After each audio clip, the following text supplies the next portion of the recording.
નમસ્કાર વિદ્યાર્થી મિત્રો, હું શિક્ષણ નિયામક શ્રી દ્વારા બાયસેગ જે ચેનલ છે એના સંચાલિત આ કાર્યક્રમમાં આપ સર્વનું સ્વાગત છે.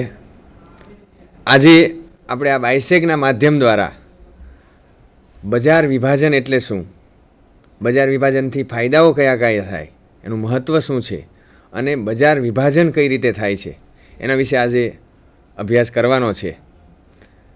ઉચ્ચ શિક્ષણ કમિશનરનો આ એક નવો અભિગમ કે ચેનલ દ્વારા ગામડા સુધી પહોંચવાનો જે આ એક નવો અભિગમ છે એ ખરેખર બિરદાવવા લાયક છે. આજે મિત્રો આપણે જે ટૉપિક ચર્ચા કરવાની છે બજાર વિભાજન એટલે કે માર્કેટ સેગમેન્શન. સૌપ્રથમ જો વાત કરીએ તો આ ટૉપિકને આપણે 3 વિભાગમાં વિભાજિત કર્યો છે. પહેલાં બજાર વિભાજન એટલે શું, એટલે કે એનો અર્થ સમજીશું. ત્યાર પછી એની વ્યાખ્યા સમજીશું, એનું મહત્ત્વ સમજીશું અને છેલ્લે બજાર વિભાજન કઈ રીતે થાય છે એની આજે આપણે ચર્ચા કરીશું. સૌપ્રથમ આપણે સમજીએ બજાર વિભાજનનો અર્થ. બજાર વિભાજન કોને કહેવું અથવા બજાર વિભાજન એટલે શું, બજાર વિયોજન એટલે શું, બજાર વિચ્છેદન એટલે શું, એટલે કે ચોક્કસ આધારોને ધ્યાનમાં રાખી સમગ્ર બજારને નાના નાના વિભાગમાં વહેંચવાની પ્રક્રિયા એટલે બજાર વિભાજન. બહુ સરળ વ્યાખ્યા છે. બજાર ચોક્કસ આધાર નક્કી કરો, ગ્રાહકનો વર્ગ નક્કી કરો, રસ, રુચિ, ઉંમર, એના આધારે બજારને નાના નાના ટુકડામાં વહેંચવાની એક સરસ મજાની પ્રક્રિયા એટલે બજાર વિભાજન. એવી જ એક બીજી વ્યાખ્યા આપી છે, ગ્રાહકોને તેમની વિશિષ્ટતાઓ જેવી કે આવક, ઉંમર, શહેરીકરણની સ્થિતિ, ધર્મ કે જાતિ વર્ગીકરણ, ભૌગોલિક સ્થિતિ અથવા ઉચ્ચ શિક્ષણ અથવા શિક્ષણ મુજબના વર્ગીકરણને બજાર વિભાજન કહે છે. વ્યાખ્યાઓ મિત્રો આપણે જોઈ અને વ્યાખ્યા હજી વધારે સમજીએ તો સમગ્ર ભારતની અંદર તમે જુઓ તો દૂધનું બજાર અથવા ખાંડનું બજાર અથવા કેરોસીન જેવી આઇટમો છે એ બધાય લોકોને જરૂરિયાત છે. તો એનું કોઈ પ્રોપર બજાર નથી, કારણ કે એ સમગ્ર દેશ એની માટે બજાર છે. પરંતુ જો કાપડનું ઉદાહરણ લઈએ હું તમે, તો કાપડની અંદર ઉચ્ચ કક્ષાનું કાપડ, મધ્યમ કક્ષાનું કાપડ અને નિમ્ન કક્ષાનું કાપડ, આ ત્રણેય કાપડને જો વિભાગીકરણ કરવામાં આવે તો જે પ્રમાણેના ગ્રાહકો છે એ પ્રમાણે કાપડ બનાવવું પડે છે. ઉચ્ચ કક્ષાના ગ્રાહકો છે એ દિગ્જામ, રેમંડ આવી સારી બ્રાન્ડનું કાપડ ખરીદે છે. તો એવી કંપનીઓ ઉચ્ચ કક્ષાનું હાઈ ક્વોલિટીબલ જેને કહી શકાય એવું કાપડ બનાવે છે. ત્યાર પછી છે મધ્યમ કક્ષાના ગ્રાહકો, એમની માટે આ જ કંપનીઓ થોડા ઓછા રેટનું અથવા ઓછા ભાવનું કાપડ બનાવે છે જેથી એમનો ગ્રાહક વર્ગ સચવાઈ શકે.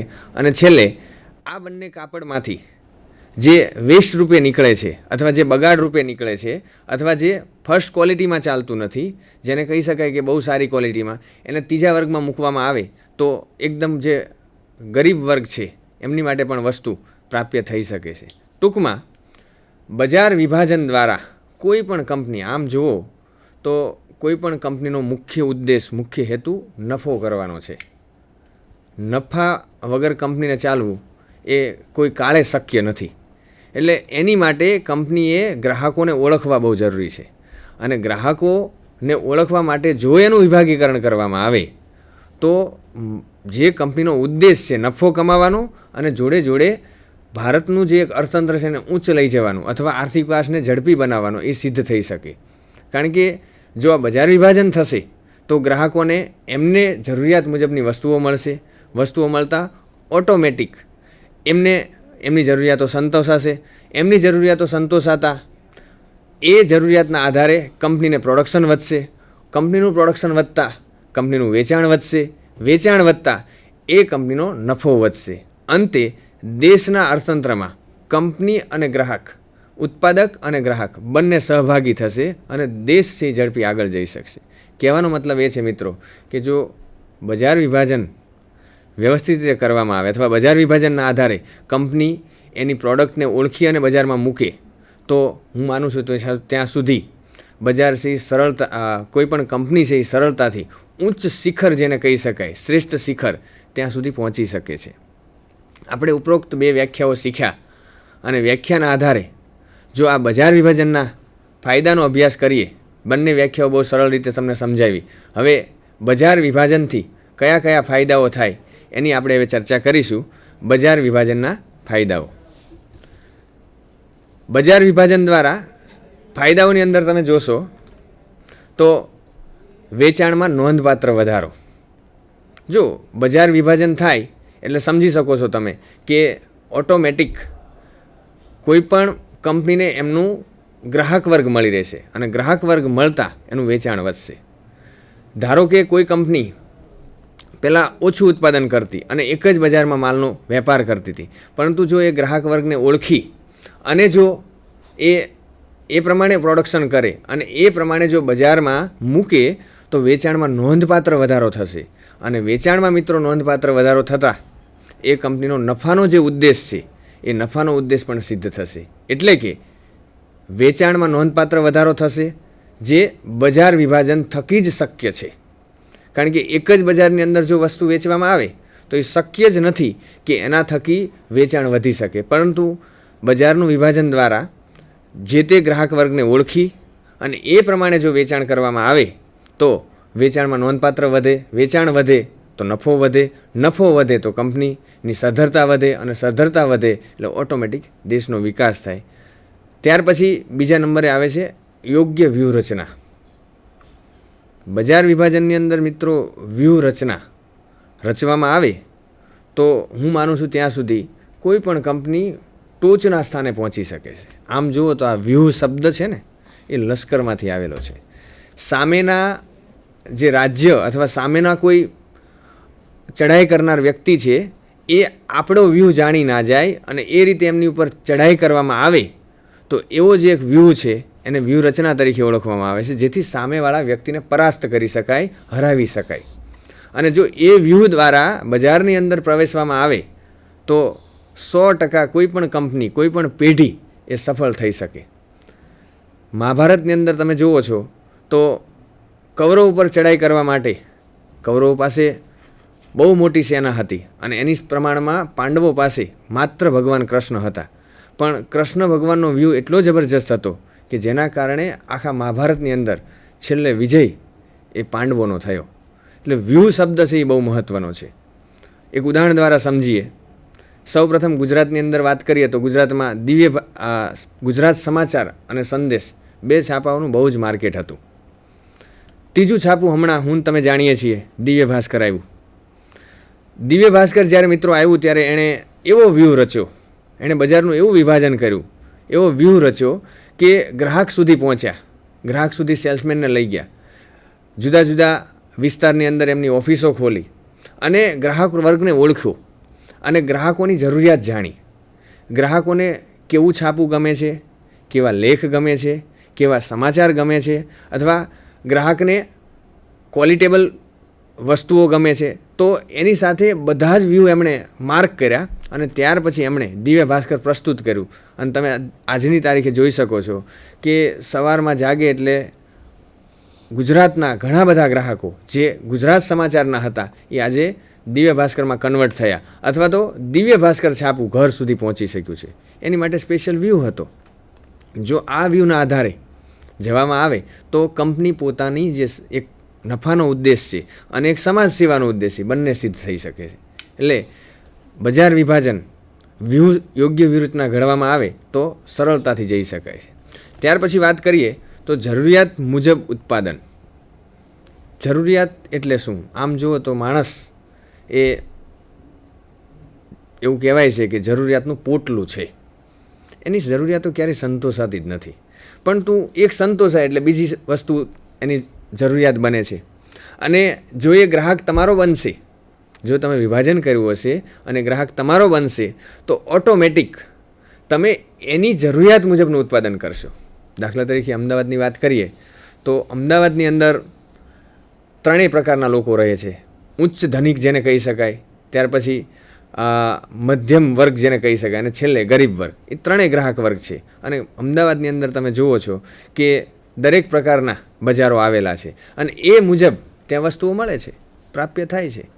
કહેવાનો મતલબ કે ગ્રાહકની જરૂરિયાત શું છે, જો એ ઓળખી અને જો ઉત્પાદક વસ્તુ બનાવે તો હું માનું છું ત્યાં સુધી સરળતાથી નફાનો જે ઉદ્દેશ છે એને સિદ્ધ થઈ શકે. અને નફો એ કંપનીનો મુખ્ય ઉદ્દેશ છે અને સાથે સાથે સેવા પણ છે. કારણ કે વસ્તુ મને ને તમને મિત્રો મળે છે ત્યારે જ એ વસ્તુથી મારું ને તમારું જીવન ચાલે છે. અને જો એ વસ્તુ પ્રાપ્ય ના બને તો મારું ને તમારું જે સંચાલન છે એ ડગમગી જાય છે. એટલે આ વસ્તુ છે એ બહુ અગત્યની બાબત ગણાય છે. ત્યાર પછી ચોથા નંબરે સંચાલનમાં વિશિષ્ટકરણ. જો બજારનું વિભાજન કરવામાં આવશે તો વિભાજન કરવાને કારણે જે સંચાલનકર્તાઓ છે એ એમનું એક અલગ અલગ વિભાગમાં વિભાજન થશે અને એના કારણે પ્રોપર વિભાગ છે એ પ્રોપર વિભાગનું સરસ રીતે સંચાલન કરી શકશે. ધારો કે કોઈ એક મોટી દુકાન છે જ્યાં બધા જ પ્રકારની સાડીઓ મળે છે. હવે ગુજરાતની અંદર તમે જાણો છો કે રાજસ્થાની લોકો પણ વસે છે, મહારાષ્ટ્રીયન પણ વસે છે, ગુજરાતીઓ પણ વસે છે. તો આ બધાય લોકોની જરૂરિયાત અલગ અલગ છે. તો એક જ દુકાનની અંદર જો આ મુખ્ય વેપારી છે એ એમના ગ્રાહકને ઓળખવા માટે ગુજરાતના લોકોને ઓળખવા માટે ગુજરાતીની એમ એક સેલ્સમેન રાખે અથવા વ્યવસ્થા કરતા રાખે. ત્યાર પછી રાજસ્થાની કોઈ લોકો આવે તો એમની ભાષા અનુસાર સમજી શકે એટલા માટે કોઈ રાજસ્થાની વ્યક્તિને રાખે. મહારાષ્ટ્રીયન આવે તો એની માટે મરાઠી કોઈ વ્યક્તિને રાખે. તો એના કારણે એક સંચાલન સરસ થશે અને સંચાલન સરસ થવાને કારણે એ જે દુકાન છે, પેઢી છે અથવા એ પ્રોડક્ટની વસ્તુ છે એ સરળતાથી માર્કેટમાં પ્રચલિત બનશે. લોકો બીજી વાર ત્યાં આવવા પ્રેરાશે. કહેવાનો મતલબ કે આના કારણે એ જે વસ્તુ છે એ લોકો વધારે ખરીદશે અને પેઢીનો જે ઉદ્દેશ છે, કંપનીનો ઉદ્દેશ છે, એ નફાનો ઉદ્દેશ છે એ સિદ્ધ થશે. ત્યાર પછી બજાર તકો વિશે માહિતી. ગ્રાહક મિત્રો તમારે ત્યાં આવશે એટલે ગ્રાહકની જે જરૂરિયાત છે એ તમે ઓળખી ગયા અને ઓળખી ગયા એટલે ગ્રાહક એક એવો વ્યક્તિ છે, એક એવું માર્કેટનું પાસું છે કે જેના થકી તમે આગળની તમારી જે પ્લાનિંગ છે એને કરી શકો છો. ગ્રાહક કેવી ડિમાન્ડ કરે છે. ગ્રાહક તમારે ત્યાં વસ્તુ ખરીદવા આવે છે ત્યારે ગ્રાહક એવું તમને કહેશે કે મારે આવી વસ્તુ જોઈએ છે, મારી ઈચ્છા આવી છે, તમે આ બનાવી શકો. તો આવનાર ભવિષ્યમાં તમારી પાસે જે તક રહેલી છે એ પણ એક તમને મળવા પાત્ર છે. ત્યાર પછી છઠ્ઠા ક્રમે બદલાતા સંજોગો મુજબ ફેરફાર. આ બહુ જ હકીકતની વાત છે મિત્રો. બદલાતા સંજોગો મુજબ ફેરફાર. તમે જુઓ તો સંજોગો દરેક વ્યક્તિના બદલાય છે અને પરિવર્તન એ સંસારનો નિયમ છે. જો પરિવર્તન ના હોય તો સમજો જીવવામાં સહેજેય મજા નથી. એટલે બજાર વિભાજન દ્વારા જે સંજોગો બદલાય છે, પરિવર્તન થાય છે, એનો લાભ એ કંપની કે પેઢી લઈ શકે છે. અને માર્કેટમાં પ્રોપર વ્યક્તિ જાય છે, પ્રોપર સેલ્સમેન જાય છે, જેના કારણે જે સંજોગો બદલાય છે. આજની જનરેશન તમે જુઓ તો મોજ શોખની વસ્તુઓ, એ સિવાય તમે જુઓ તો અત્યારે વધારે પડતા એસઆરામની વસ્તુઓ અથવા ફેશનેબલ વસ્તુઓની બહુ જ ડિમાન્ડ આવી રહી છે. દરેક વ્યક્તિને અત્યારે સુંદર દેખાવું છે, દરેક વ્યક્તિને અત્યારે પર્સનાલિટી હાઈ દેખાડવી છે. એટલે દરેક વ્યક્તિ અત્યારે એવી રીતે બતાવે છે કે જેના કારણે એ વ્યક્તિ અન્ય વ્યક્તિ કરતાં અલગ પડે. તો આવા વ્યક્તિઓની ઓળખ જો કંપની પોતાની પ્રોડક્ટ દ્વારા આપે તો ઓટોમેટિક કંપનીનો જે ઉદ્દેશ છે એ નફાનો સિદ્ધ થાય છે. જોડે જોડે લોકોની જરૂરિયાત પણ સંતોષાય છે. ત્યાર પછી અસરકારક માર્કેટિંગ. માર્કેટિંગ શબ્દ બહુ જ મિત્રો અગત્યનો. માર્કેટિંગ એટલે શું? કોઈ પણ વસ્તુ બનાવ્યા પછી જો પડી રહે તો એનું કોઈ મહત્ત્વ નથી, પણ એ વસ્તુ ગ્રાહક સુધી પહોંચાડવી અને ગ્રાહક વપરાશ કરે. વપરાશ કર્યા પછી ફરીથી ગ્રાહક રિપીટ થાય, ફરીથી ત્યાં પાછો આવે. એ આખું એક વ્યૂ છે એને માર્કેટિંગ તરીકે ઓળખવામાં આવે છે. એવું કહેવાય છે કે જે વ્યક્તિ ધૂળ પણ માર્કેટમાં જઈને વેચી આવે એ ખરેખર સાચો સેલ્સમેન છે, એ સાચો માર્કેટિંગ કરતા છે. અને અસરકારક જો માર્કેટિંગ અપનાવવામાં આવે તો જે તે બજારની માહિતી ગ્રાહકોને મળે છે, એ ગ્રાહકો ત્યાં આવે છે, ખરીદી કરે છે અને સરળતાથી કંપનીની વસ્તુ એ ગ્રાહક વર્ગ સુધી પહોંચે છે.